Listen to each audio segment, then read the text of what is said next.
एकेकाळी दहशतीच्या छायेखाली असलेल्या नक्षलग्रस्त भागातून आता परिवर्तनाचे वारे वाहत आहेत। लाल कॉरिडॉर आता विकासाचा कॉरिडॉरमध्ये रूपांतरित होत आहे। केंद्रीय गृहमंत्री अमित शहा यांनी मार्च 2026 पर्यंत देशाला नक्षलमुक्त करण्याचं उद्दिष्ट ठेवलं असतानाच मोठ्या संख्येने नक्षलवादी आत्मसमर्पण करून मुख्य प्रवाहात सामील होत आहेत। पाहुयात यावर आधारित एक विशेष रिपोर्ट। केंद्र सरकारच्या कठोर धोरणांमुळे आणि ऑपरेशन ब्लॅक फॉरेस्ट सारख्या मोहिमांमुळे नक्षलवादाचा प्रभाव मोठ्या प्रमाणात कमी झालेला आहे। अधिकृत आकडेवारीनुसार 2025 मध्ये आतापर्यंत 317 नक्षलवाद्यांचा खात्मा करण्यात आलेला असून 862 जणांना अटक करण्यात आलेली आहे।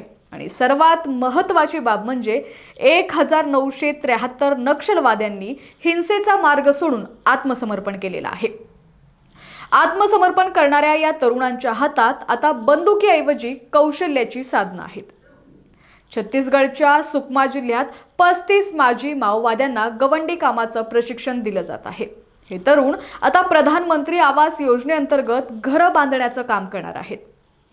परिवर्तनाची ही लाट बिस्तरपर्यंत पोहोचलेली आहे। जगदळपूर कॉलेजमध्ये 30 माजी कॅडर हॉटेल मॅनेजमेंट आणि पर्यटन सेवांचं प्रशिक्षण घेत आहेत। त्यांना ग्राहक संवाद, स्वच्छता आणि सॉफ्ट स्किल्स शिकवले जात आहेत।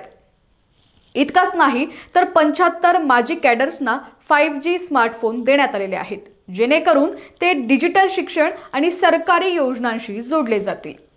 सरकार केवळ पुनर्वसनच करत नाही तर या दुर्गम भागात पायाभूत सुविधांचं जाळंही विणत आहे। मे 2014 ते ऑगस्ट 2025 दरम्यान 12,000 किलोमीटरचे रस्ते बांधकाम पूर्ण झालेले आहे।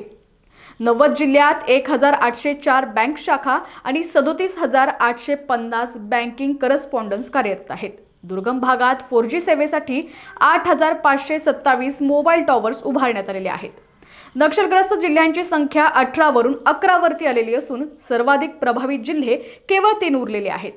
हिंसेचा त्याग करून सन्मानाने जगण्याची ही धडपड नक्षलग्रस्त भागात कायमस्वरूपी शांतता आणि प्रगतीचा पाया रचत आहे।